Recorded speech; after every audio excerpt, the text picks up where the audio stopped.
siree dhaamiti bultiin jechuun bareeddee mintaafa diimaa miti akka alaalaalta guyyaa aruusaa san qofa laalina guyyaa gaa'ilaa san qofa laalina ililli si duraa mul'ata bareedduu tiyyaa bareedaa kiyyaa my love my sweet kanaatu si duraa mul'ata saniifu fiidee keessa ta'e bareedduu tiyyaa fi onnee tiyyaa fi lubbuyyeen hin jirtu maaltu jirare shunkurtiin hin jirtu timaatiin hin jiru zayitiin hin jirtu gaazni maarree amen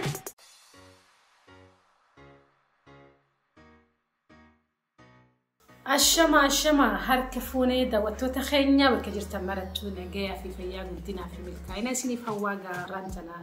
mata duree akkamiin namni tokko wal fuudhaa waan joo waliin haasofnaa jechuudha maaliif I think mata duree haala barbaachistuudha yeroo ammaa kana keessatti fa'a maatii jechuun maal jechuudha karaa maatii osoo hin dhufne duratti relationshippiin yookaan wal qunnamtiin maal fakkaata maaliif wal jecha lamarraa uumamee walii fi qunnamtii which means qunnamtii tante fi wajjin gootu qofa osoo hin ta'in nama biraati yookaan external body wajjin yookaan nama alaati wajjin maal godhu deemta engage tahuu deemta yookaan wal qunnamuu deemta so maatii jechuun maal jechuudha maatiin jechi jedhu yookaan maatiin hiikan jedhu akkamitti define ta'a yookaan jennu taate bal'inaan laallaa jechuudha maaliif family namu maatitiyyaa maatii jechuun is wanni waan hundarraa wasitti aanaa maatiidha waan ta'eef garuu ilaalchi maatii kuni nama namarraan naannoorraan amantarraan barnoota ati baratturraan namoota ati waliin ooltu hiikaa isaan maatummaaf yookaan maatiif kennanirraahi ilaalchi ati maatii ta'eef yookaan ilaalchi ati fuudhaa heerumaaf qabdu hundaawaa jechuudha wel amma maatiin bakka lama jira maatiin tokko kan si horee maatiin lamadaa kan ati horuudhaaf heegaree jaaruudhaaf deemtu jechuudha irraan tan kalaallu kan maatii ati horuudhaaf deemtuu kana laallaa jechuudha so maaltu maatii jechuun maatii kana akkamitti ilaala namuu akka tokkotti ilaala jettee hin yaadin irreedduun keenya wanni nuti feel goonuuf maatii irratti yookaan maatii jaaruu irratti maatii fakkii taate maatii successful taate wanni jaaruu dadhabneef maaliif yoo kajennu taate yeroo ammaa kana keessatti akkuma beeytan statistiksii wal fuudhuutii fi statistiksii wal hiikuu irratti yoo wal kalaallu taate hiikkatu fuudhiinsa irra heddummaataa jira yeroo ammaa kana keessatti waa'ee yoo kajennu taate dura dursoo sammuuteettu fuudhaa sammuuteettu heerumaa sammuun ati ittiin heerumtu sammuun ati ittiin fuutu maal fakkaatti sammuu ati ittiin fuutu sammuu ati ittiin heerumtu maaltu murteessa sammuun ati ittiin fuutu yookaan sammuun ati ittiin heerumtu wanni murteessaa ka dura dursoo maal yoo kajennu taate aadaa ati amma keessa guddachaa jirtu aadaan ati keessatti guddachaa jirtu aadaan ati osoonif hin beekne baay'ee wanneen kuni ilaalcha nuti maatii teenyaaf qabnu ilaalcha nuti maatii jaaruuf deemnu tanaaf qabnu qophii nuti maatii jaaruudhaaf qophoonu kanaan murteessa by the way yeroo hedduu ekspertoonni kanarratti ekspertii ta'an gargar qoodan namni tokko osoonif karaa fuudhaa hin seenne maaliif kalcharri inni keessaa dhufe yookaan aadaan inni keessaa dhufee fi naannoon inni keessaa dhufee fi even maatiin inni keessaa dhufe barnoonni inni keessaa dhufe kun hundinuu ilaalcha nama sanii san meekaappii sammuusaa santu jaara jaanii waan yaadaniif maal godhanii pre-marriage jaaniititti namni tokko osoonif waliin fuune ani abaluun fuudhaa abaluun heeruma jedhee eega murteesseen boodan pre-marriage counseling jira yookaan osoo waliin fuuneen duratti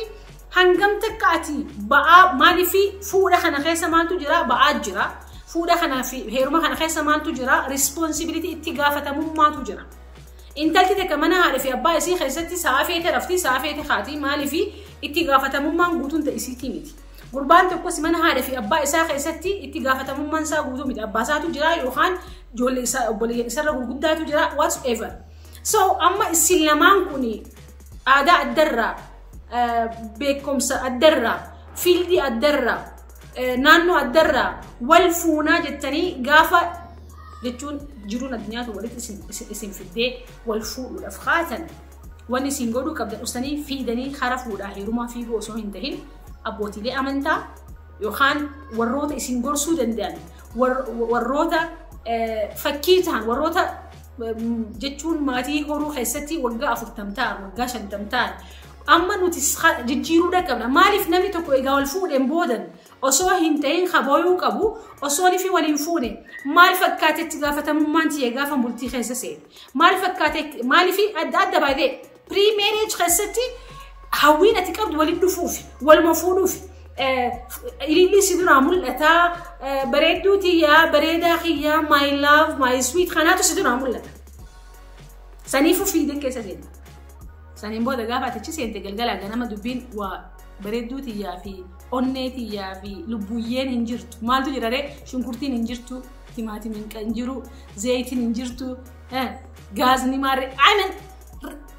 you see amma fuuni akkuma bareedina isaatti keessa isaa maaltu jira paakeejii jira so pre-marriagetti ati yoo sammuun tante shunkurtiin hin jirtuu fi timaatimiin hin jiruu fi kiraan manaa ga'ee fi hin qophaa'e maaliif kana fuudhaa fi daree dura namni eega wal fuudhan jechuun pre-marriage then during marriage sun akka sustainable ta'u marriage sun akka bakka guddoo gahu kan godhu sammuu ati ittiin bultiisan jalqabde sammuu ati ittiin bultiisan jaarte jaarmaya wanni oromoon jaarmaya bultiin jaaruudha wanni jetteef waan jaarmeeni qabu hundaa'u bultiin ni qabdi jaarmeeni maal qaba jaarmeeni gaafa dura lafaa kaa'u hin bareedu jaarmeeni gaafa dura lafaa kaa'u diizaayinii isaatu bareeda malee inni fokkata fokkii bira dabareellee gaafa tokko namni naannoo san deemu yoo fi xiqqoo isaan waa fincaan fa'aa waa qabe achi bareetti fincaanan I mean hin bareedu attraaktiivii miti jaarmeeni attraaktiivii miti saniifu ijaaraa jaarsaa jaartiidha wanni jedhanii jaarmaya you see jaartii namni jaamu yookaan jaarsa namni jaamu afaan oromoo keessatti nama ture miti kana jechuun maali muuxannoodhaan achi gahanidha so ati pre-marriage keessatti counselingii si barbaachisa yookaan hubannoo si barbaachisaa fudhattee obboleessa kiyya kan fuudhuudhaaf deemtu obboleettii tiyya tan heerumuudhaaf deemtu tan heerumu afaan dhaabbattu kan fuudha afaan dhaabbattan hundinuu osoo ni fiidanii karaa fuudhaa heerumaa hin fiigin dura wanni isin beekuu qabdan waa hedduudha takka lama sadii afur kana baruudha qabda jaarmaya waan ta'eef obsa fedha jaarmaya waan ta'eef yooni fi akka tasaa namni jaarmayaaf deemu baay'ee abdiin kutatu fakkeenyaaf ati khabaratte fatara warra mana haadhateetitti ganama fatarri sa'aat akkatti dhiyaata isiin ammoo khabaratte mana isaanitti fatarri toora sa'a sadii sa'a afurii nyaadhamu saniifu mee ka'iitii fatara nutti kenni jettaanati sanumarratti wal cinqaan dhufa wal cinqii san keessa maaltu maalumaan na cinqisa no way you have to be patient karaa dheeraadha deemuu jalqabdanii karaan fuudhaa heerumaa karaa gabaabaa miti shariika kan kee yookaan nama umrii tantee waliin dabarsuudhaaf deemtu filatta hin irraanfatinaa namni dukkaana dhaqee uffata bitachuufuu laalet bifa xiyyaa wajjin ni deema qalama fuula xiyyaatii wajjin ni deema umrii xiyyaa wajjin ni deema je'eetitti filatee even kophaa isaatu hin filatu saahiba isaatiin narraa ni bareedaa je'ee if gaafatee bitata ati hafuudhuu deemtu heerumuu deemtu jiruu tante tan si hafte rabbiin barakaa keessa si haa kaa'u jiruu tana waliin dabarsuudhaaf deemtu jiruu tana guniif waliin dabarsuudhaaf deemtu namni kun vaaliiwun inni nama guddaaf kennu maal qabdi vaaliiwun inni amantaaf kennu maal fakkaatti vaaliiwun inni haadha fi abbaatiif isiin haadha fi abbaati isiitiif kennitu maal fakkaatti kabajaan isiin hawaasa isiitiif qabdu maal fakkaatti intala diin qabdu gurbaa diin qabdu ijoollee maaliif boru isinii kanaatu maal uumaa isinii kanaatu hawaasa uumaa isinii kanaatu maatii uumaa isinii kanaatu fakkii bultii guddattee bultii barakaa qabdu bultii fakkii ijoollee xixiqqoodhaa taatu isintu jaara ijoollee jaaruu deemtan hawaasa jaaruu deemtan maaliif ijoolleen isin hortan tuni ijoollee teessan qofaa miti yoo isin akka gaariitti nama wal hubatu nama ijaarmeyni kun yeroo fudhata ijaarmeyni obsa fedha ijaarmeyni gaafa garii ijaartee sirraa diigama well waan isin ajaa'ibsa namni kun gudura walitti dhufe wanni inni dura wal loluuf maaliif akka ta'e ni beektanii isin gad deebitee rafuu bartee inni ol deebi'ee rafuu fedha isin kophaa rafuu barattee miti inni well obboleessaati wajjin rafata kanumarratti dura wal cinqiin jalqabna so wal cinquun yookaan gaafa walitti dhuftan before akka gaariitti abbootii amantaati fi akkasumatti abbootii qaamni ilaaltu abbootii jechuun warroota bultiirratti bultii gaarii qaban deemtee jechuun nama guddaa qabattee deemtee bultiin teessan maal fakkaatti dhugattis kan inni isinitti bultiin siree dhaamiti bultiin jechuun bareeddee mintaafa diimaa miti akka alaalaaltan guyyaa aruusaa san qofa laalina guyyaa gaa'ilaa san qofa laalina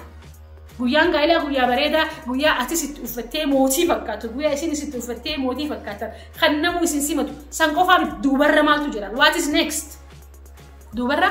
itti gaafatamummaa jira duubarra ammaan booda chaptera biraa keessa seengaati ammaan booda akka hiriyoota kan kee duraan jechuun tasgabbii dhabdee haatee yeroo feete manaa baatee yeroo feete hin jiru sun you have to amma maal waan si bulchuutu jira seera ittiin bulmaatatu jira so qophiidha isin kana hundaafu so yoo saniif ka qophii taatanii yes hara fuudhaa green area akkuma isin jee garuu counseling before marriage and counseling even during the marriage amma gaafa akka tasaa walii galuu dadhabdan especially waggoota duraa waggoota lamaan sadan shanan duraa tokko by the way bultiin irra hedduu namaa stability miti ta'e qofaa miti yoo ni fi rakkina qabaatti namni na dhageessa tanama hundaa keenya hundinuu achi keessa dabarte warroonni achi keessa dabarsiistanii bultii teessan fiixan baasuu dandeessan ammallee rabbiin barakaa keessa isinii haa kaa'u congratulation warroota adeemsi isiidhaa qoreedhaan guutuudhaa je'ee amanee jechuudha warroonni immoo xooxifachaa jirtan aboo jaartiin tiyyatuun akkana jaarsi kiyya kun akkana jettanii maal hin godhina hin xooxifatina waliin gatta'aadha haasayaa.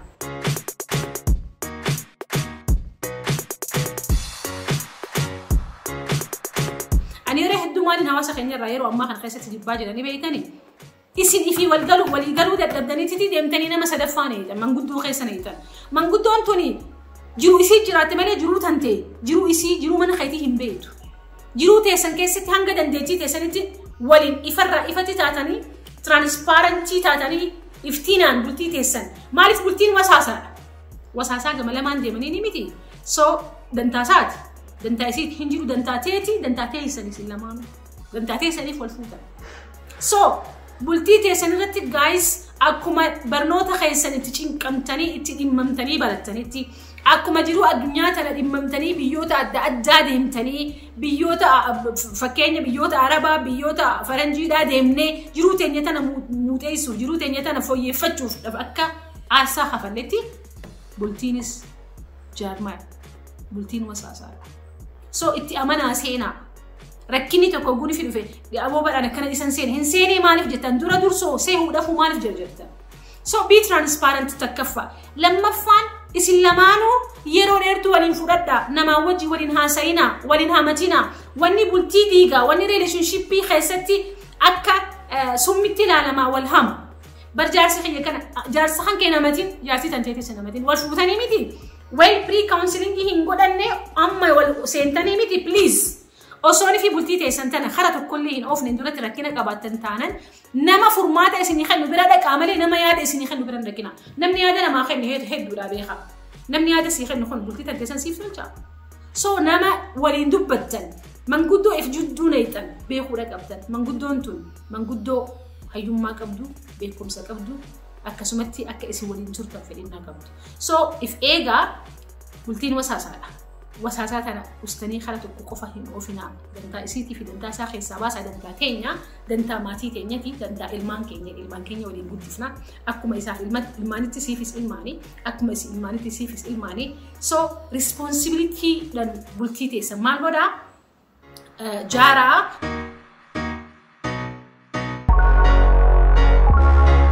kreditii isin lamaantu itti fudhata yoo ijoolleen teessan ijoollee qajeeltuu taate isin lamaanitu kreditii itti fudhata ijoolleen qajeeltuun usteetuma hin baatu haadha fi abbaa wal caqacaqu keessaa ijoolleen qajeeltuun hin baatu illee isiniif hin hima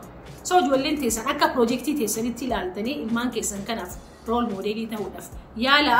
yoo har'a ilmaan hin qabaanne boru ilmaan godhatta yoo har'aan tana bultii hin godhatiin boru bultii godhatta akka gaariitti gaa bultii teessan irratti hubannoo gaarii before marriage during marriagein keessan kun akka itti fufuuf gahaa jechuun gahee guddaa kan taphachuu qabdu sihi isin lamaanii bultiin teessanii bultii gaarii akka jiraannuuf garuu rabbis kadhachuudha qabnaa akka gaariitti warroota gurguddaa manguddoo bulchirratti maqadha heessa tahan bira dhaqaatii irraa fudhadhaa hin tuffatinaa manguddoon teenyas wal lolaatuma turan zamanni isaaniitii fi zamanni keenya addan je'ina zamanni zamanuma nuutu wal dhabe malee so warra gurguddaa isin gorsu bira dhaqaatii gorsa fudhadhaa hin jarjarinaa murtii takkatti illee hin jarjarina jarjaraatu waa hedduu nurraa balleessaa jira anyways ga arrantana kan qabanne dhufni kana fakkaata waan hedduu karraa barattanis abdii guddoo dan qaba galatoomaa jiraadha horaa bulaa nagaa jira